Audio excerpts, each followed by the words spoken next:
Welcome to Dynamo Dozen, the podcast that we bring you each and every single week where we talk about whatever may be on our minds, from pro wrestling, sports, entertainment, music, movies, muesli, fresh socks and jocks, and everything in between, never forgetting the talc.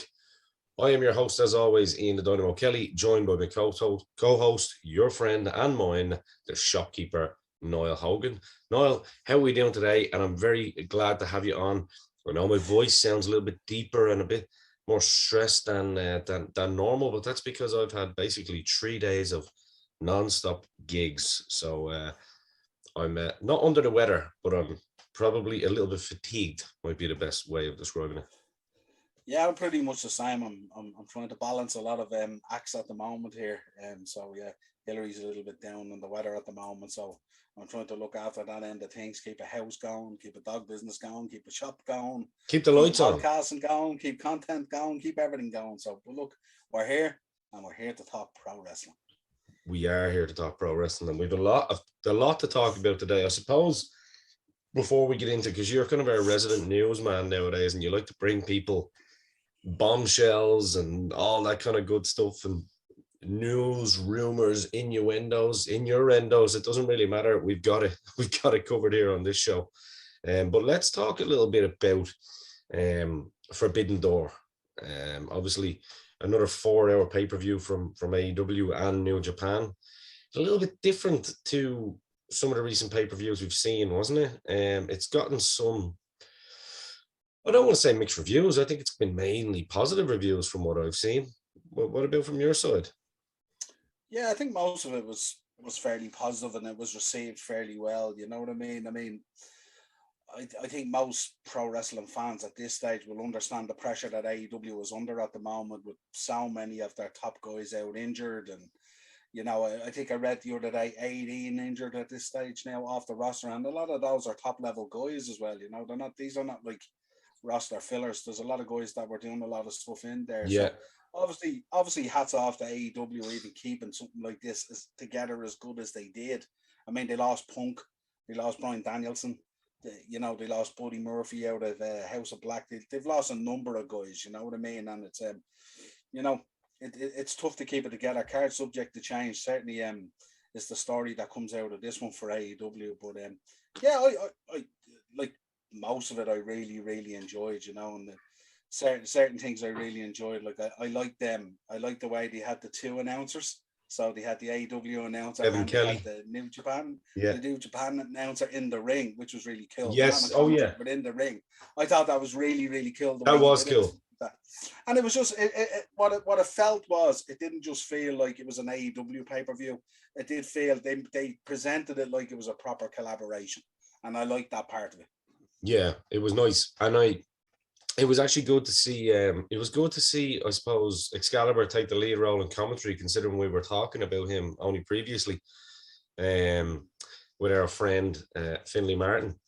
It was yeah, it was interesting, wasn't it? It was I know obviously this show is going to go out before our show with Finley, but we had a pre-recorded show where it was just more of a catch-up, so there was nothing really breaking.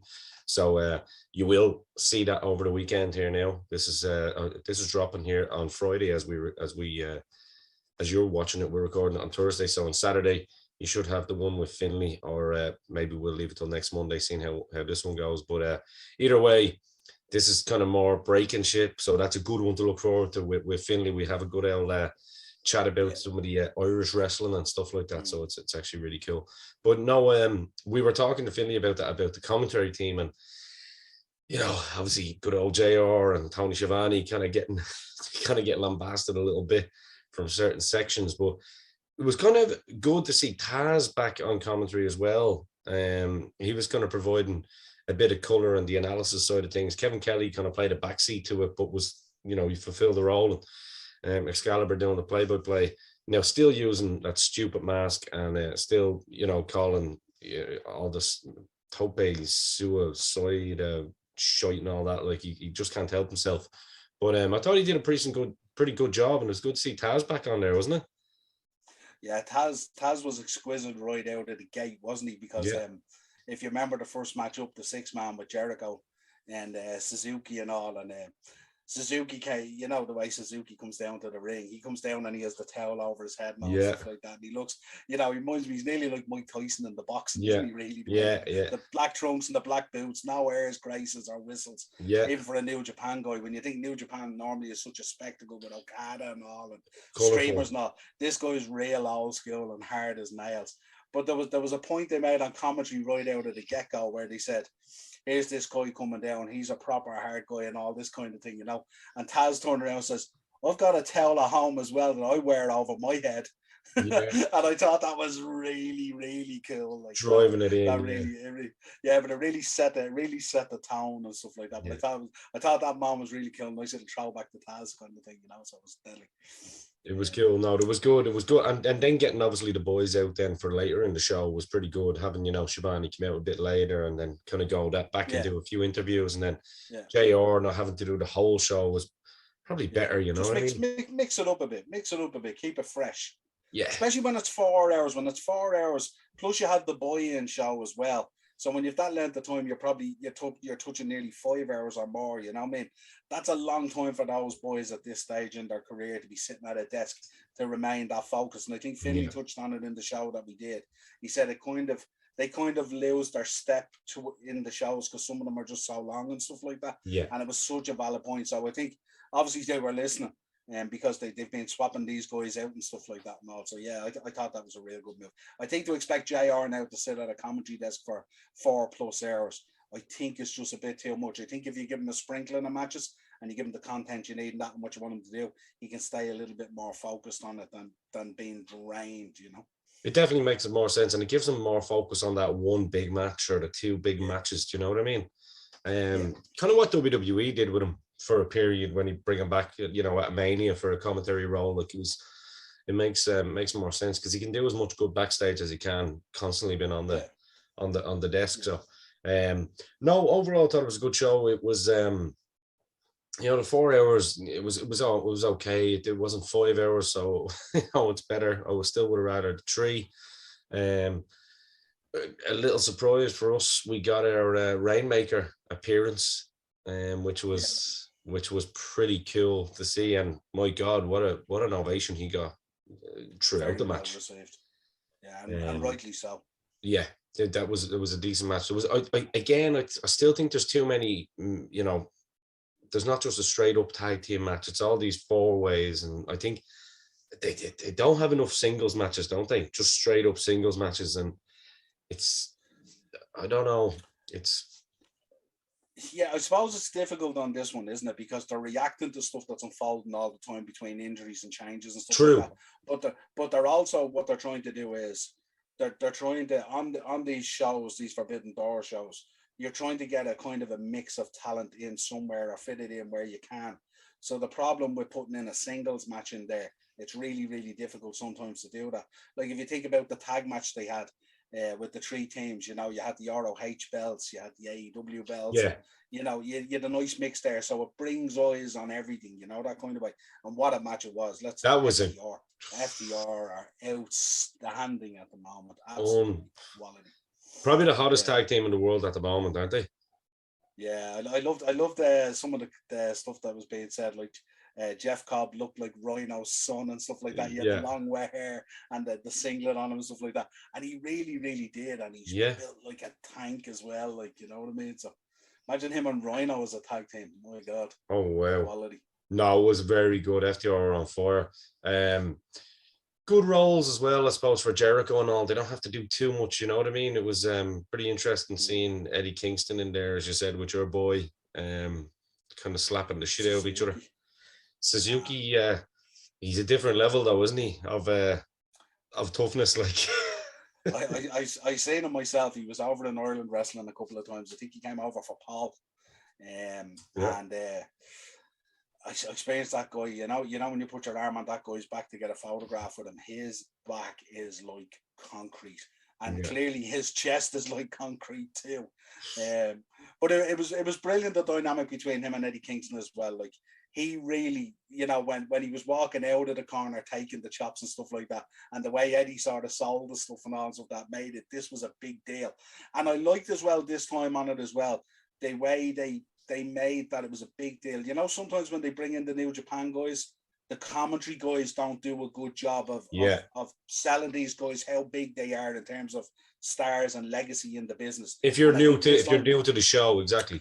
Yeah, but you know the way even on commentary, like it was, you know, in the past, like it would be and here's Minoru Suzuki from New Japan. Instead of making a big deal about this guy. So this one they made a big deal about these guys. So the crowd got more and more invested as well. And that's what I like. You're saying it with Okada, you're saying it with Suzuki and a number of the other guys. So it was really, really cool the way that worked as well.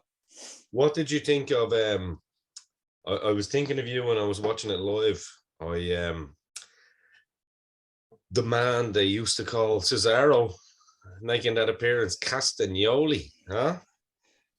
Yeah, like, you know, it's for me, it's a love-hate with me with that guy, you know, that kind of way, because he should be a huge star in wrestling. Yeah. And between him and whoever he works for, it just doesn't pan out that way. And it's very hard to put a finger on it as well, you know what I mean? But certainly it was an interesting matchup. Because I mean, everyone knows how, like, both boys are so technical, you know what I mean? And I think it was kind of it had the makings of a really, really good match, but I think it was just positioned in the wrong place or something like that. Yeah. Because it was kind of like you had gotten so much, and then you have the chaos of the Darby Allin match and all that kind of stuff and all. And then you come out, then you have two technical guys. And I just thought, look, they put on a clinic. I'm somewhat a Cesaro fan or a Claudio fan. He was brilliant back in the day in Ring of Honor when he was tagging with Chris Hero and stuff like that. They were absolutely sensational. But yeah, you just sometimes feel it's one of those ones in pro wrestling that got away, isn't it? That kind of like he didn't become that huge star that he should have. And look, it's not through any lack of work or anything like that. He's a hard-working guy. If you've seen any of his workout stuff or any of his YouTube stuff, he absolutely kills it in the gym and in the ring and stuff like that. But it's just, dare I say, he's just a bit vanilla for us in terms of like there's just something a bit plain about him. That makes sense. That makes sense. Yeah, I hear you. I just don't know what the gimmick is, except he's a great wrestler. Yeah, because that's what Zack Sabre Jr. is, isn't it? And like, I think Zack Sabre, he's definitely put. You know, I've known him a long time. Like, he's put a lot of beef on. Absolutely. He's never gonna be your Finn Balor coming out, you know, with veins within the veins. Yeah. But he's got that old school British kind of wrestler, the barrel chest now. He's tall, he's filled out, his legs are fucking chunky as that, and he's actually he's deceivingly strong. You know what I mean? Even when he was a little bit smaller. And my God, he can kick the head off you with the best of them. And it was good to see him kind of get a good you know, reception in the US as well. So and again, rightly so. But to see those two guys tie each other up in knots, it is from a technical point of view. If that's what you're into, it's really, really satisfying to see that, you know. But it's just when you're in a show like this, that it's kind of the bells and the whistles and all that kind of stuff and everything, and then you go into a match as technical as this, it delivered on what it was supposed to deliver. But it was just a different kind of. It's like you have to switch your viewing mid sort of shows kind of thing, you know, and except right, you're getting two guys in there that are so technically gifted and stuff like that. But it was good, absolutely. And I think we knew that Cesaro was going to be the guy anyway, wasn't it? Because I mean, let's be honest here, the roster is running a bit shallow at the moment, and that's no disrespect to Cesaro. It's about time they did something with him. I'm sure they're paying him good money. Oh, 100%. The four-way, this was obviously your match, obviously your boy Adam Cole, baby, Jay White, and our boy Okada. And who was the other one? Sorry. It's just gone from me there, my screen. Page, Okada, Cole, and Jay White. My boy Page, sorry. Hangman. I thought Hangman really stood out in this match. I thought he stepped up because we knew what we're getting from Adam Cole. We knew what we're getting from Okada as soon as he's announced. And Jay White's he's awesome as well, to be fair. He's another one that's in serious nick, isn't he? He's in serious shape. Yeah. But this one was for as far as the four-way goes, I think this was pretty good. I liked how Jay White and Adam Cole kind of teamed up a lot and then kind of turned on each other. The swerves in the show, it was really, really fucking good. Obviously, this is where we got JR out for this as well, and we know JR loves a drop kick from the Rainmaker. You can tell he's. But this was good match. I thought everyone stood out in this, to be honest with you. But I do think Hangman definitely stepped up, didn't he? Because he was the one that you would have been watching to say, right, I'm interested to see what he can do with these three, I suppose, established guys at this point. Yeah, I mean, you look at it like, I mean, when Okada came out, I mean, obviously he got the biggest pop coming out in the match, which you kind of sort of expect, But it was mad. Even before anyone locked up, the four guys were standing in the ring. The crowd were already chanting "Holy shit!" So the scene was kind of separate, I think that the super kick counter into the moonsault, I thought was really, really good. And really, really, really, really crisp. I don't know, but Cole's kind of a weird one because he just throws loads of these super kicks, doesn't he? To the point where it starts to feel like a headlock or something. He's a bit of a young buck, isn't he? Yeah, he spends too much time, I believe, at times around the wrong people. Because he's a fabulous wrestler.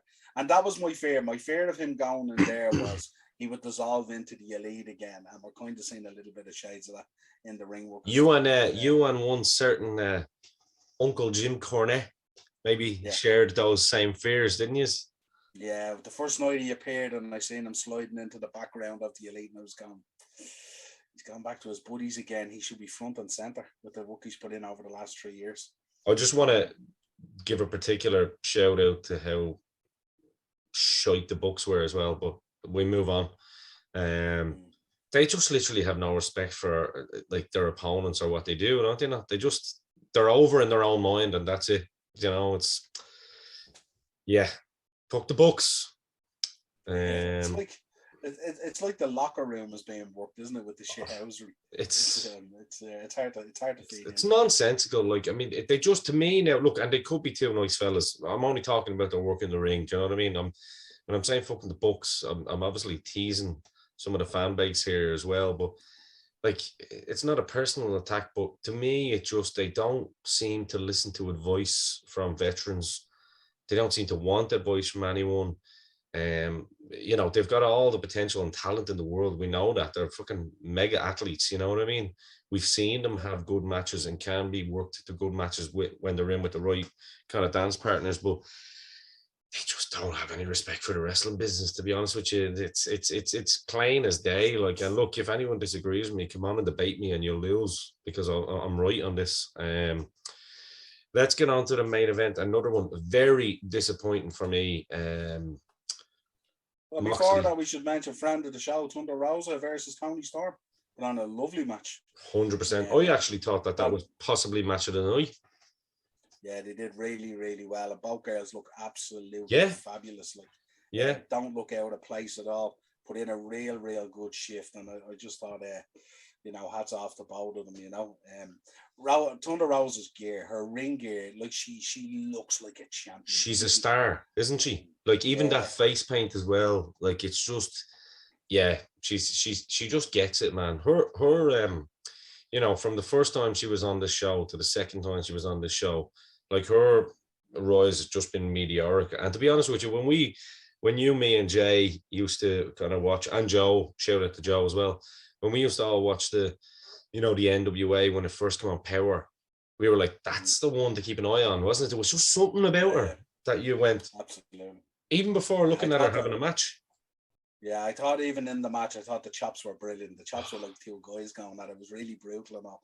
And then that pile driver is as good a pile driver in the business as you'll see, and in a good way. Oh, safe as houses, man. Like, but I actually had that down as my match of the night. I'm not going to go into a rant on the main event. It's always difficult. Look, when you have someone from the Orient against a US worker, there's always going to be a possible styles clash, no pun intended. I just didn't think these two guys meshed as well as I thought they might. Like there was some decent stuff in it. You know what I mean? I think Moxley's improved a lot. I just thought Tanahashi was made to look a little bit weaker at the end, if I'm honest. You know, beating. Yeah, I think you're right. It might be a plan to feed into something else though. Possibly. I'm not too sure, but yeah, and you seen there even in the match there was nearly a point where there wasn't a kick out on the tree. I don't know if you noticed that as well. Yeah. And hats off to the ref Aubrey. She's the best in the business now. Yeah, well, we if you remember last time, when they got it wrong in one of the pay-per-views a while ago or something like that, and she put the count in or something like that. But yeah, absolutely. It was an interesting one. It was one.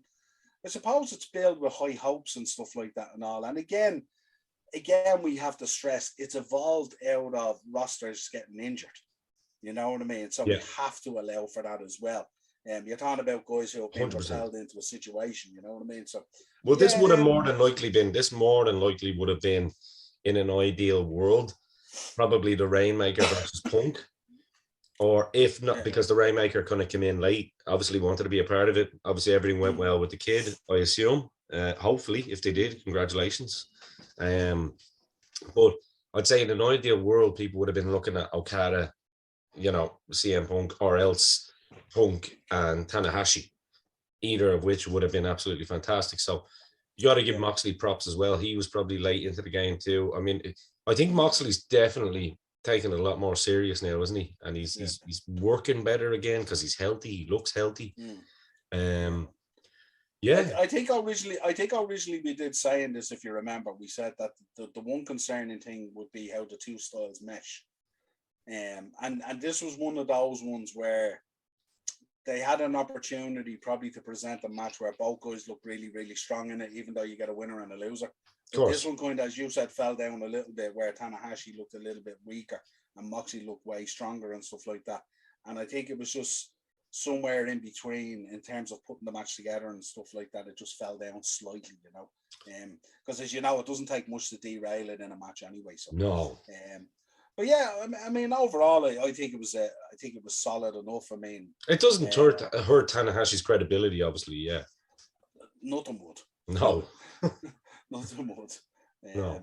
Yeah, but I enjoyed most aspects of it. I said little things like the dual announcers with the New Japan guy there and all. I thought that was really cool. Me too. I really like that. Obviously, some of the stuff on the swapping out the commentary desk and stuff like that with different guys and stuff like that, I thought kept it really, really fresh.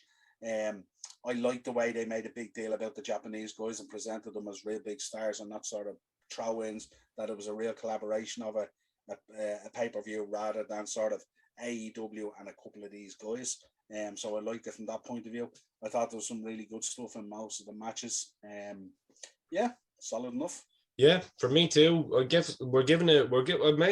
let's be generous here and be happy about it for once, because sometimes we're giving out about some of these AEW shows a lot. So I mean, in terms of as the spectacle as it was, I'd give it an A from myself. I would. If I was to give it a grade, I'd give it an A. Kept me entertained as well.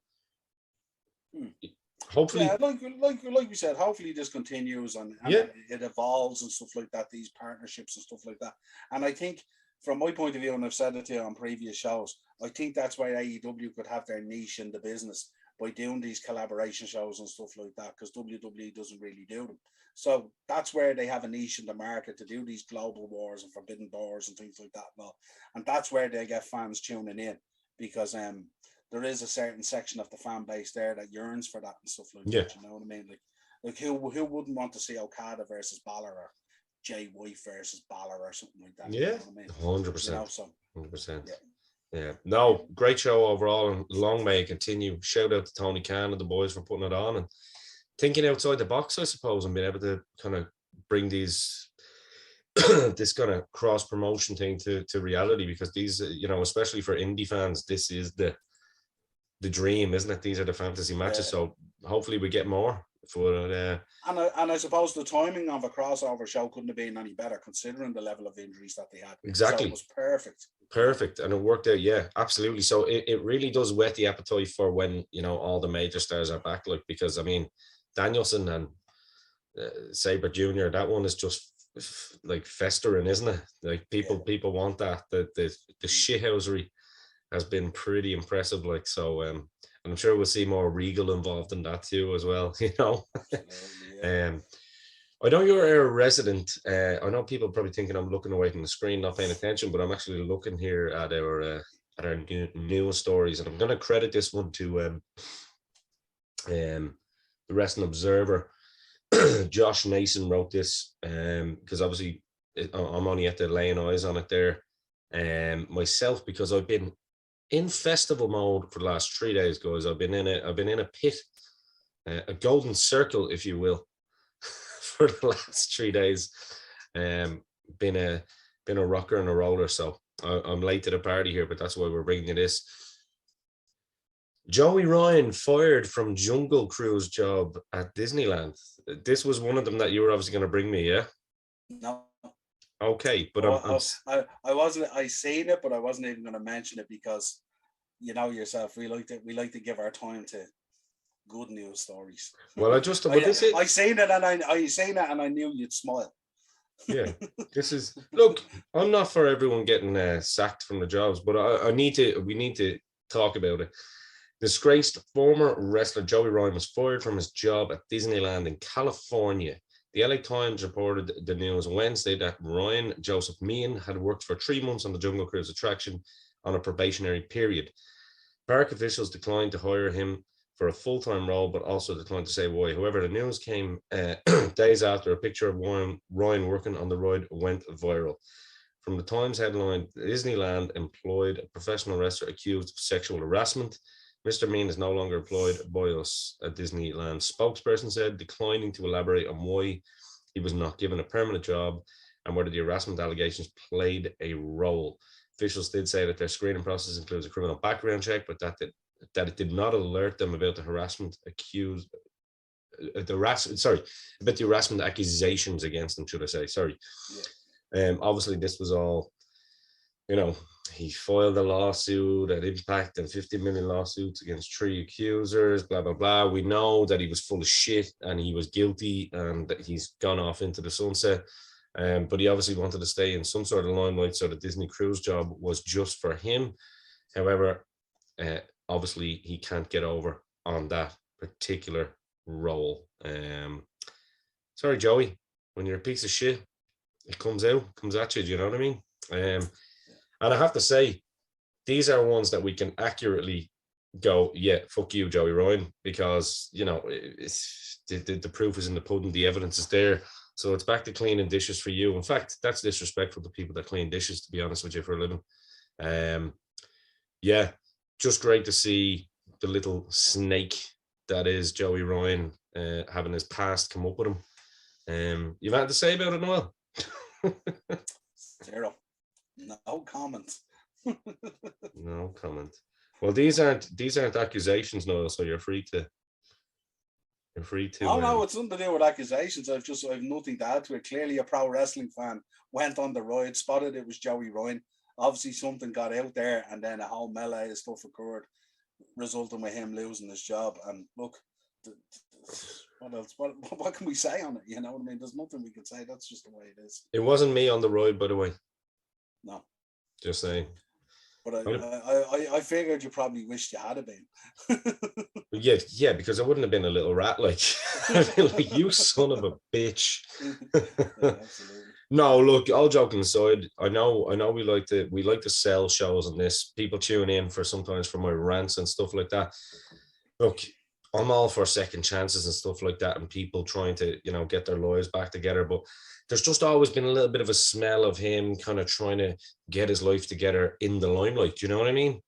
Oh, I'm 53 days sober now and all this stuff and blaming everything. No, just take ownership of the mistakes you made and move on properly. Like finding Jesus doesn't really cut it for me. Do you know what I mean? Like, it really doesn't. So, you know, best of luck in your future. Worked for a lot of really good wrestlers, though, in fairness. Listen, you know what I mean? Yeah, don't even get me started, will you? For sakes. Stay on the side of Satan like me, and you'll be grand, and you'll be still rocking out at 38 years old in the pits of all the big metal shows. You know, be a decent human being, and you'll be all right. Like, you know. So yeah, let's get on to your news stories now that we've got the trash out of the way. Yeah, well, of course, Monday Night Raw was the 20-year anniversary celebration of one John Cena, who we absolutely adore. C Nation Army here everywhere. But the different wrestlers were coming on giving interviews and stuff like that, and up pops Chris Jericho and The Big Show and Bryan Danielson. Yeah. On WWE screens to congratulate John Cena on 20 years and all that kind of stuff. Yeah. And I thought that was kind of a cool touch. I really liked it. I thought it was really, really cool. And look, we know Jericho came on and he did the Stone Cold podcast and stuff like that and all. But I thought that was really a nice touch because I thought the three guys were really heavily involved in his career and stuff like that. And it just goes to show that, you know, WWE is not as bitter at times as people think and stuff like that. So yeah, I thought it was really cool. Yeah, I got pretty emotional. I came back with a few drinks on me after one of the gigs that night. I can't remember, it was probably the Green Day gig or whatever. And I was watching the whole start of it where he's coming in, shaking everyone's hand, and you know what I mean, in the entranceway. And I was like, oh shit. I was like, Noel's going to be emotional watching this because I am. It was absolutely. Yeah. It was fantastic. And big time Beck sitting there. She couldn't see him. Yeah. The glasses. Did you see that?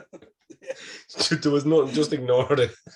Yeah. I don't know if you've seen the video. Did you see the video today from Kurt Angle, the thing he did with his daughter? I did. It was really cool. I don't know if you've seen, and the daughter came out ruthless aggression under the garage across the face. Yeah. So cool. And even Liv Morgan and a load of them, they're all doing these. They're all dressing up in the Cena games and that. It's really cool. It's a cool celebration. Well deserved. Absolutely well deserved. And everyone there should be absolutely delighted for him and stuff like that. Fantastic. 20 years. What a career. What about that promo? It was the first time we've actually seen John Cena getting a bit teary-eyed almost, because he usually keeps his emotions in check, doesn't he? Yeah, absolutely. Yeah. Saying he doesn't know when he's going to be back, though. I don't know whether I believe that. Well, he probably needs a couple of weeks, doesn't he? Looked like he had slimmed down a little bit. Well, the arms didn't slim down. They're still like the size of, a small island. But yeah, he definitely, he's lost a bit of weight in the neck, and he's obviously enjoying those visits to Stamford Bridge a little bit too much. Probably not eating the good steaks that he's used to. Yeah, absolutely. Yeah, but yeah, no, it was cool seeing him back. You would imagine they're going to do some stuff big with him and stuff like that now. So it was great to have him back. It was nice him tipping the hat as well to the fans as well, because the fans have been a huge part of John Cena in terms of his success and stuff like that. So it was nice to say that it wasn't I, it's we, and all that kind of stuff. I thought just the way he did it, and I know people think, it's the usual Cena stick and stuff like that, but I thought looking at Monday night, I thought he actually really meant it, because me too. The fans have, in terms of money, in terms of career, in terms of push, in terms of sticking with him. And the one thing you find with John Cena fans, whether you're a 50, 60-year-old man or whether you're a 5-year-old kid, they're very, very loyal. Very, very loyal to a T. They've never deserted him, even in the downsides and stuff like that. No. So yeah, really cool. Hats off to him. 20 years. What a career. 100%. So what else have we got? Kenny Omega. Kenny Omega coming out and saying if he gets another setback in his rehabilitation, that he's going to finish it. He's going to be done with the business. Obviously, he's gone through a real tough rehab at the moment. He's had a number of surgeries and stuff like that, and it's obviously a build-up of a lot of injuries and stuff like that. At times, I'd imagine he's one of those guys at times has worked injured and worked hard. And I just think it's caught up on him a little bit. But he was saying if he gets another setback on his ongoing rehabilitation, he might just call it a day. So yeah, that's the attitude, isn't it? No, yeah, I'm kidding. Listen, he's a big guy as well. All joking aside, I was setting it up to make people think I was going to go in on. No, I'm not actually at all. Listen, injuries, like even if this was Joey Ryan that we were talking about here, we know that fucking injuries and me do not sit well. I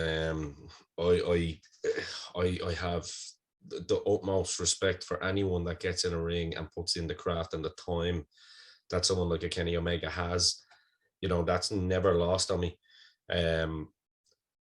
But also, I have the utmost sympathy for anyone that gets an injury and struggles through that injury, especially if it's reoccurring during, you know, rehabilitation, stuff like that. So, 100% sympathies and hopes that he gets better first. You know, like leave the wrestling secondary. Like, just you want these guys to be fit and healthy, and you know, be able to do something else if they can't wrestle again. So, and look, we'd all love to see him back in the ring as well, because I think he was only starting to find himself in AEW, wasn't he, before he got injured as well. He was starting to kind of really get into that, you know, that really shithousery type of character where he had the old H Lemmy Motorhead beard and stuff, and you know, so best wishes with him, and I do hope to see him back, because like I say, I've always known the talent he has and talent that he is. Just, you know, like I say, look, man, your health is your wealth.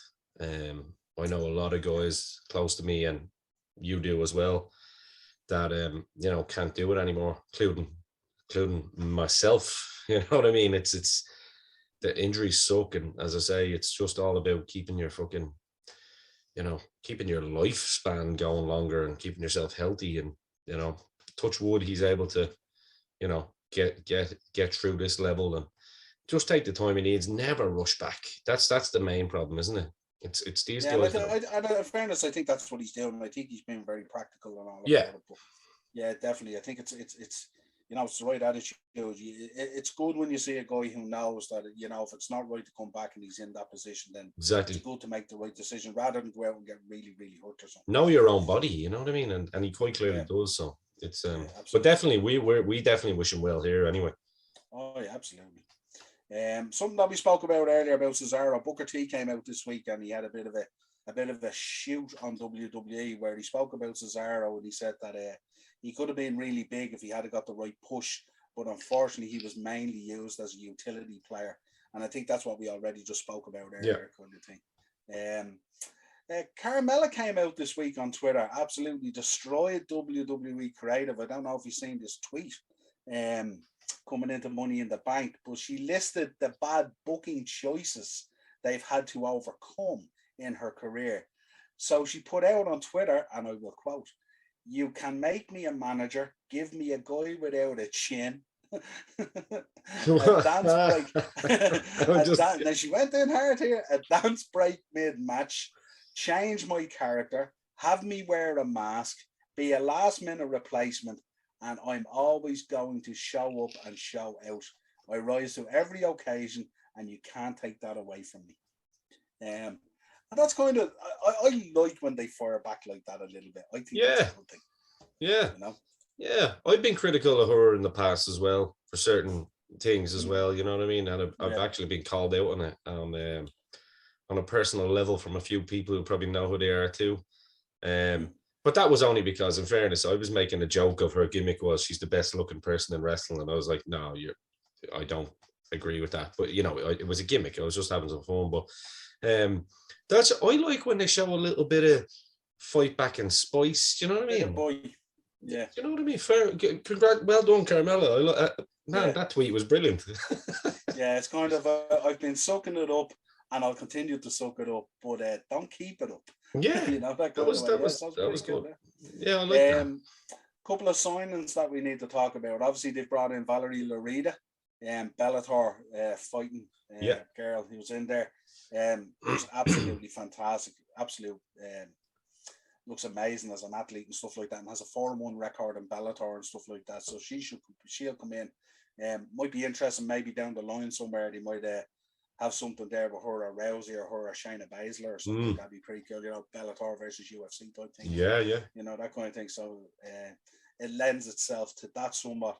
I suppose we have to say congratulations to Becky and Seth Rollins, 1 year anniversary on being married. Yeah.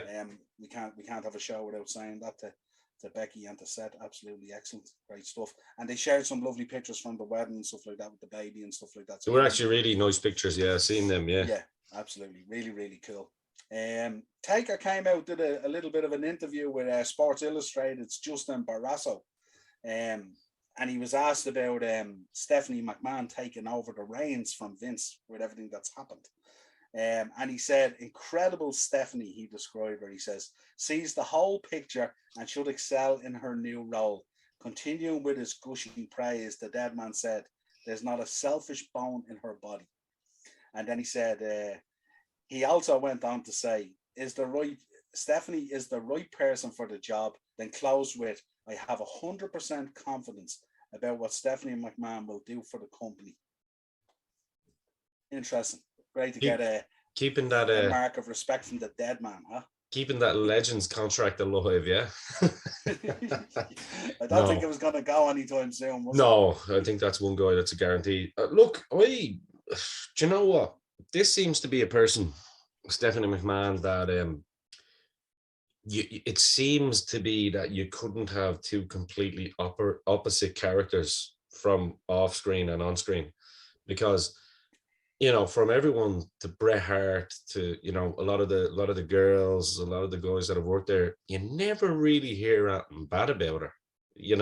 Behind the scenes of being a little diva or daddy's little princess and stuff. So I think she really just lives up to the character, and she's so good in that character. She's just got the McMahon gene, isn't she? Like she can perform when needed, but she knows the business inside out, man. She's been there since day one. Even if you look, do you remember the video from one of the WrestleManias a while back where they were going through all the access stuff and someone was interviewing her and Hunter, and they're walking through the place and Hunter's real cranky. He must have been having a bad day. Do you remember that video? Yeah.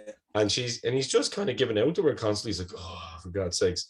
And she just comes across as a really nice person. You know what I mean? So, look, Undertaker knows her better than us. And look, she knows her business. She's grown up in it. So, and I suppose we have to finish then with some breaking news. But I don't know, it might not be breaking news when the show comes out, but it's definitely breaking news as we're recording. Logan Paul has signed a WWE contract as of today. So that should be interesting. So I'd imagine we're gonna see the finishing of what the Miz started. And it'll be interesting to see. I wonder what way they're gonna run it and stuff like that. I don't know, are they gonna maybe drop it into SummerSlam, or would that be too early, or would they bring it all the way to Mania next year in Hollywood? Well, has he signed the contract to work what kind of schedule? That's the question, because I mean, if I didn't break down the schedule, he's just signed a contract, which means he's committed if he has signed a contract. Well, if he signed a contract, that means he's obviously going to work, maybe not house shows, but he's going to work, the TV. I don't know, you may not, you may not even get him every week. It could be like a Lesnar deal or something like that, you know what I mean? Because of this guy, because he obviously has a lot of commitments and other stuff he does in his life as well. Yeah, his podcast is pretty huge as well. Massive, yeah, but he has a lot of business interests as well and stuff like that. I'm a fan of the kid. I'm not going to lie. I mean, I watched a highlight for me Mania weekend. He was one of the highlights of Mania weekend. Yeah, 100%. I was actually thinking of you and the boys when you were over there, because remember that was one of the questions I asked you. I texted you when I was over in London. I texted you saying, to see that fucking Logan Paul guy, you were like, unbelievable. Like he just gets it. He's a natural athlete. He's an actual amateur wrestling background, but he just gets it. I mean, that frog splash, the Eddie Guerrero tribute as well, with he gets it. And I tell you, he could wrestle there for as long as he wants and do things. Even his timing with the crowd and knowing when to work it and the psychology of it, he had a lot going that night. In fairness, that's his wheel avenue. To see what way they do it. Yeah, that's definitely his wheelhouse, because like the brother, obviously. Jake is just an absolute shithousery fucking legend, I have to say. To be, I hated it at first, but like when you're knocking lads out like Tyrone Woodley in the fashion that you do, you're gonna go, look, give the man his due, and he's gonna go in there and fight Mike Tyson now in Madison Square Garden, which is obviously the word on the street. You've probably heard that as well. I don't think you're good. That's a weird one for me, like, because. It's Iron Mike we're talking about here. If Jake Paul isn't getting sparked as much as I like him, it's going to be a problem for me and boxing fans. So I think, I think Logan definitely seems to fit in the pro wrestling world a lot more. Now, I'd say Jake Paul could as well. He could probably do anything he wants to as well. I mean, that guy would be a mega heel, and he is already, you know. But it'd be interesting to see that. It's a great avenue for a lot of guys, isn't it? Because I still think one day you're going to see a McGregor appearance at WWE as well. It's just natural to some of these guys, isn't it? You know, just try your hand. Born entertainers, aren't they? Yeah, born entertainers. You know, so that's that's interesting. I think you'll get to see a Miz match, and then depending on where that goes, I think he could he could do anything he really wants to do there. To be honest with you, he could go on a run if he wanted it. I'm not saying a title run now, but I wouldn't put it past these Paul brothers. Like they have it all up here, like you know. Absolutely. So that's it. That's it. Wrapped up for this week. That's the news desk done. There was a quick one that I read that I just glanced over. DNA has shown that The Rock might have up to 5 siblings. Did you hear that one? No, I hadn't seen that one. Yeah, it was just something that popped up. I didn't click into it, but they're saying DNA results have shown The Rock has up to 5 siblings. So maybe we'll sit on that one and see what comes out of that over the next. We'll let it marinate, as they say. We'll let it marinate. Maybe these 5 siblings have seen all the videos of him buying gaffs for his family. Popped up. But no, 100%. This has been our news. I know we don't like giving bad news about the likes of Joey Ryan and all these guys, but it's obviously our job to talk about it. It's my job to rant about it. Because I mean, look, people have been listening to Dynamo's Dozen for what 4 or 5 years now, and if I was just to go in all peaceful on Joey Ryan, people would stop listening. So I have to give you guys what you want. If I offended any of you, write a letter, call Joe, call anyone. Just don't look to me for apologies, because we give you what we give you. And that's why we love you, and that's why you love the show. But until next week, of course, this has been your Dynamo's Dozen news round today, your review of AEW New Japan Pro Wrestling Forbidden Door. Do not forget to hit the like and subscribe button, and importantly, the bell notification button, because it lets us know who is actually subscribed to us. And likes, lots of likes. All about the likes, and let us know what you think. If you think you have something interesting to give us, if you actually have a problem with either of what either of us say, come on the show. It's grand. You're more than welcome. We can have a friendly debate. And guess what? We'll even have a beer after it. Think about it. So until next week, this has been Dynamo's Dozen. I've been your host, Ian the Dynamo Kelly. Sorry for my fatigued self this week. I promise you I have no more concerts coming up, so I will be fresher in a couple of days. And Niall, thank you very much as well, my brother. Not about it, my friend. We are over and out.